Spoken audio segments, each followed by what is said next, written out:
जय Jagannath. Welcome to my channel ओसे ओडिया। आज चलतु जानिबा अनुगुल विषय रे किछि तथ्य। जानिछंती लोककथा अनुसार अनुगुल नामटी अनु नामक जणे कंध राजांक नामरू आसीछि। सेई जणे सुशासक थिले। 1993 मसीहारे ढेंकानाळ पृथक होई आधुनिक अनुगुल गठित होइथिला।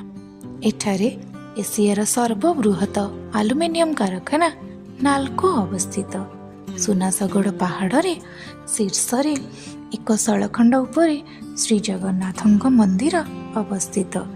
एक शैलखंड उपरे अवस्थित थिबारु एहाकु शैल श्रीक्षेत्र मध्य कुहाଯାଏ। आशा करुछि मोर ए भिडियोटी समस्तंको भल लागिथिबो। जदि भल लागिथिबो भिडियो को लाइक शेयर एवं सब्सक्राइब करने को अनुरोध।